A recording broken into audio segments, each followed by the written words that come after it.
علیہ وسلم ان الحسین مصباح الہدی والسفینۃ النجا. صلوات پڑھیے بلند آواز سے.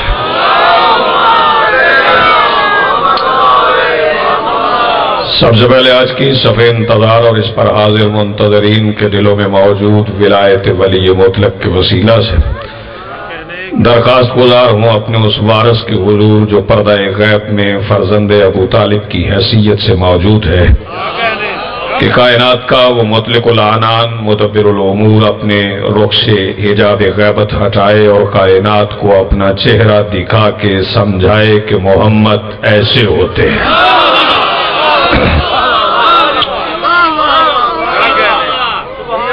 بالکل مختصر سا وقت، چونکہ وقت وہ ہو گیا ہے جب بطول کی دہلیز پر سردریز ہونے والے ضعیف سلمان کی سفید پلکوں سے اجازت لے کے سورج نے ایوان مغرب کا دروازہ مقفل کر لیا ہے.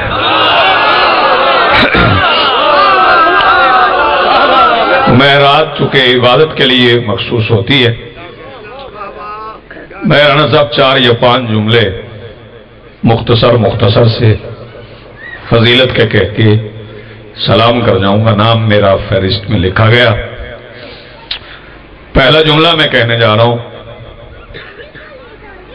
میرا مشورہ ہے پوری کائنات کی ملت مسلمہ کو بالخصوص کہ حسین کے لیے زندہ رہو، حسین تمہیں مرنے سے بچا لے گا. حصہ میرا مجھے مل گیا، آپ کے ہاتھ اٹھ گئے.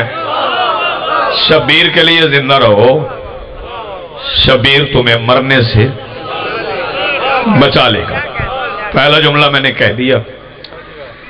تعارف نہیں میں مولا حسین کا کروا رہا، لیکن اختیار حسین کا بتا رہا ہوں.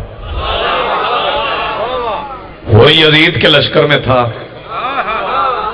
پھر حسین کی طرف آ گیا. تو حسین کا اختیار بتاؤں. حسین کا اختیار یہ ہے کہ جو یزید کی فوج کے نکلے ہوئے سپاہی کو علیہ السلام بنا دے. یہ اختیار ہے میرے مولا حسین کا.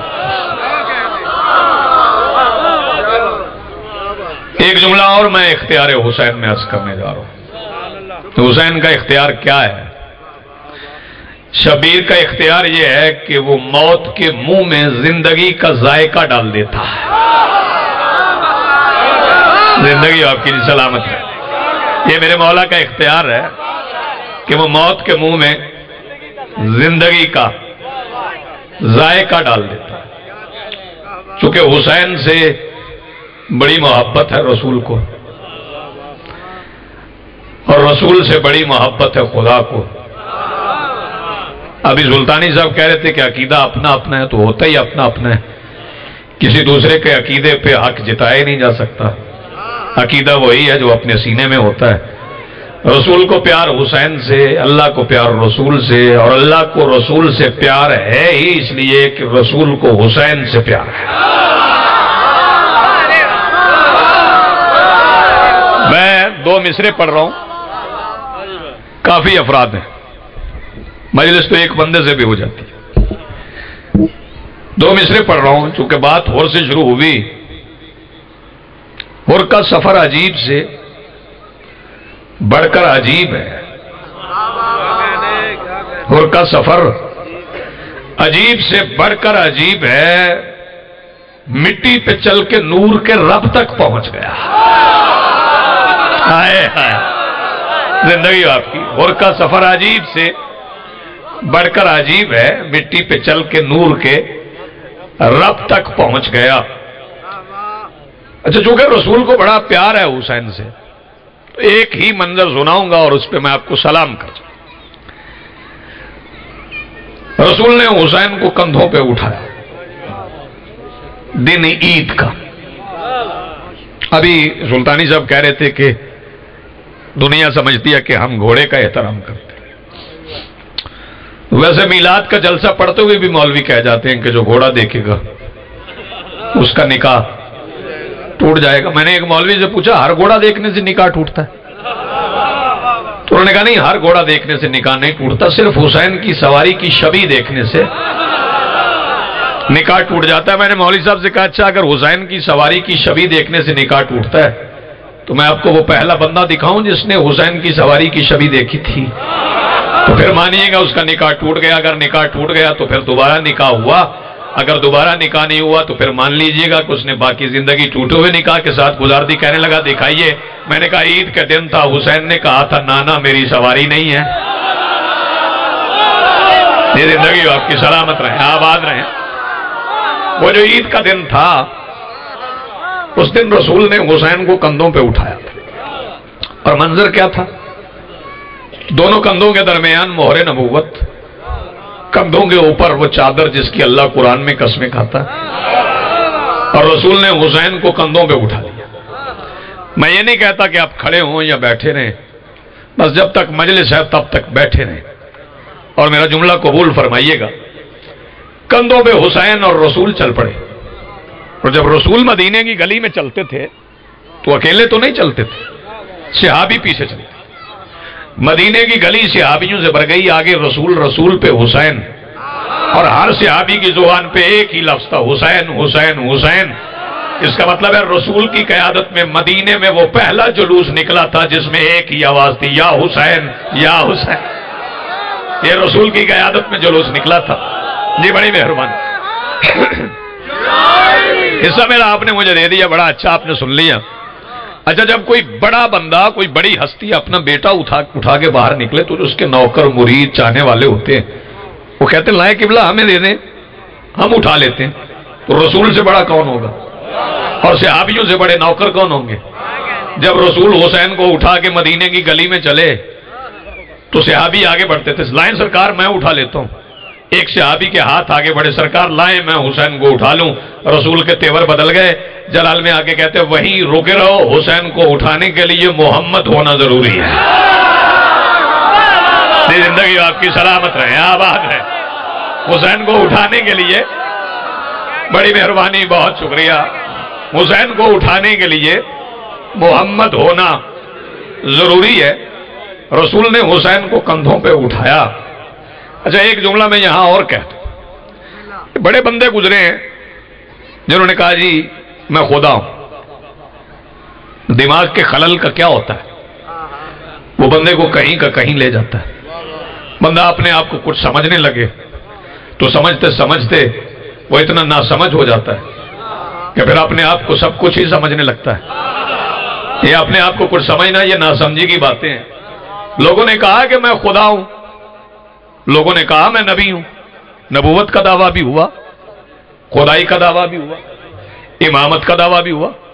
لوگوں نے کہا میں امام ہوں، لیکن اس ممبر کی عزت کی قسم ہے اللہ کی اس وسیع و عریض کائنات میں ایک بندہ بھی ایسا نہیں گزرا جس نے کہا ہو کہ میں حسین ہوں۔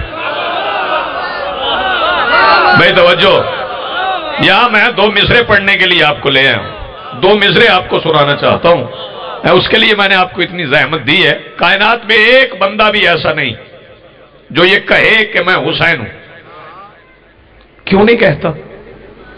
دوسرا مصرع میں پڑھوں گا، بچوں کو میں یاد کروا دوں گا اور یہ روزمرہ بن جائے گا۔ میں توجہ فرمائیے گا، حسینیت میں کوئی شرک کر نہیں سکتا۔ ہائے ہائے، حسینیت میں کوئی شرک کر نہیں سکتا۔ وجہ بتاؤں گا تو ہاتھ اٹھ جائیں گے۔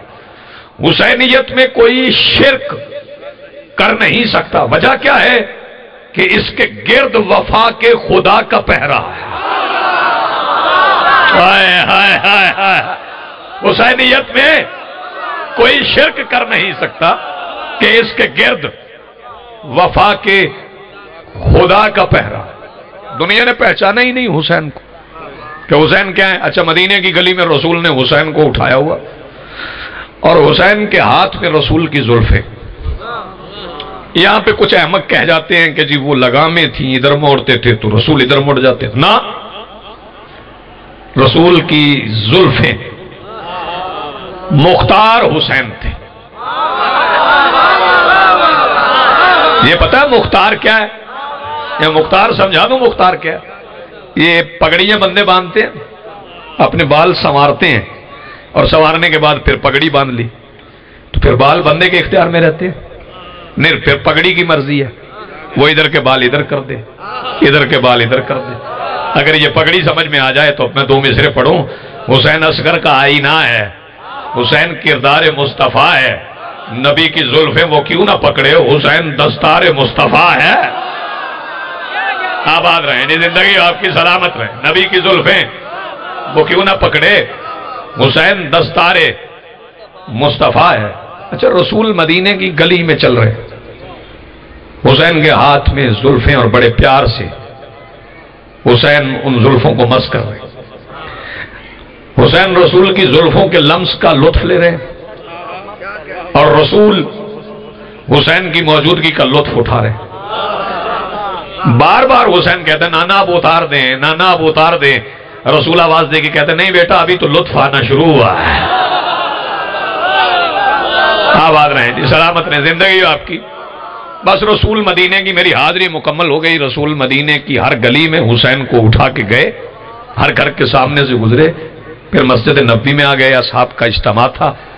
رسول نے آواز دی حسین اب میرے ہاتھوں پہ پیر رکھو۔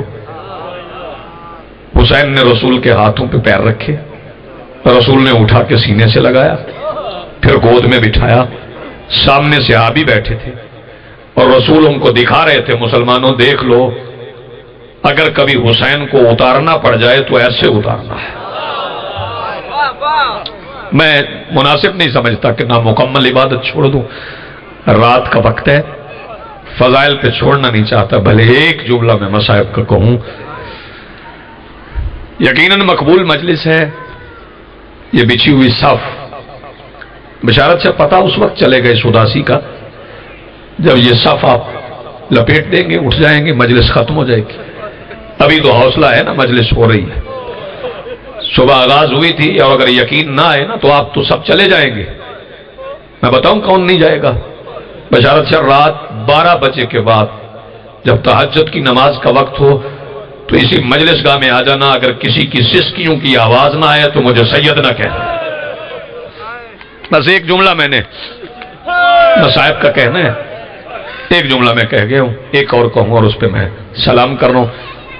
آنکھیں کچھ بھیگ گئیں، کچھ اور بھیگ جائیں، ایک دو آنسو مجھے آ جائیں، میں آپ کو سلام کروں گا۔ علی کی بیٹی بھائیوں سے مل کے مدینے پہنچی۔ جب مدینے پہنچی تو بشیر نے منادی کی تھی مدینے میں کہ مدینے والوں کربلا والے آ گئے۔ یہ اعلان سنا تھا عباس کی اماں نے اور اپنے نوکر کو بھیجا، جاؤ یہ منادی کو میرے دروازے کے باہر بلا کے لاؤ۔ جب بشیر آیا نا تو سیدہ ام البنین نے پوچھا یہ اعلان تم نے کیا؟ کربلا والے آ گئے۔ کہنے لگا جی سیدہ میں نے کیا۔ مخدومہ فرمانے لگی بتاؤ اگر کربلا والے آ گئے تو میرا عباس آیا ہے؟ بشیر آواز دے کے کہتا سیدہ آپ نے نہ حسین بادشاہ کا پوچھا ہے؟ آئیے بسم اللہ، آئیے سرکار، آئیے آئیے، آ جائیں بسم اللہ، جی بسم اللہ، جی بسم اللہ، اے لے لو۔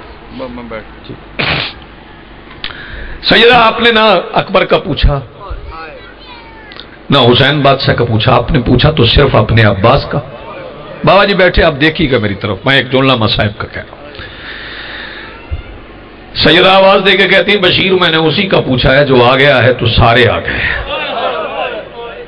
بس منادی ہو گئی، مدینے سے ایک قافلہ سیدہ کے استقبال کے لیے چلا۔ بتاؤ اس قافلے میں کون کون تھا؟ سرکار عبداللہ ابن جعفر طیار، سرکار محمد حنفیہ، سیدہ ام البنین، اور وہ بی بی بھی اس قافلے میں تھی جو 28 رجب کے بعد روضہ رسول کے چراغوں کی روشنی کی ضامن تھی۔ آخری جملہ، بالکل آخری جملہ، سر اٹھاؤ میرے بھائیوں سے قبول کرنا، سرکار محمد حنفیہ وہاں آئے۔ اشارے سے لفظ 4-5 ہے کہ ان میں پورا مصائب ہے۔ سرکار محمد حنفیہ وہاں پہنچے جہاں علی کی عزت مدینے کی مٹی پہ بیٹھی تھی۔ سیدہ اٹھی بھائی سے ملنے کے لیے، سرکار محمد حنفیہ جھکنے لگے، کیونکہ اس سے پہلے محمد جب بھی سیدہ سے ملتے تھے نا جھک کے ملتے تھے۔ آج علی کی بیٹی آواز دے کے کہتی محمد آج مجھے جھک کے نہ مل۔ محمد حنفیہ آواز دے کے کہتے سیدہ کیسے ملوں؟ فرمایا آج ویسے مل جیسے حسن ملتے تھے۔ آج ویسے مل جیسے حسین ملتے تھے۔ سفید داڑیوں والے بزرگوں سے پوچھنا، یہ جو بہنوں کے بھائی ہو ان سے سوال کر رہا ہوں، جب بڑے بھائی چھوٹی بہنوں سے ملیں تو کیسے ملتے؟ سر پہ ہاتھ رکھتے ہیں نا۔ جب بی بی نے کہا نا ویسے مل جیسے حسن ملتے تھے، جیسے حسین ملتے تھے، اس ذکر کی عزت کی قسم ہے محمد حنفیہ کا کانپتا ہوا ہاتھ علی کی بیٹی کے سر پہ آیا، مگر جب ہاتھ واپس پلٹا تو ہاتھ کا بدلا ہوا رنگ دیکھ کے محمد کی چیخیں نکل گئیں۔ محمد حنفیہ آواز دے کے کہتے علی کی بیٹی یہ تیرے سر میں لہو کیسا ہے؟ بی بی آواز دے کے کہتی ہے حنفیہ میں شام کے بازاروں میں نبی کی نسل بچا۔ وَسَيَعْلَمُ الَّذِينَ ظَلَمُوا أَيَّ مُنْقَلِبٍ يَنْقَلِبُونَ وَلَعنَةُ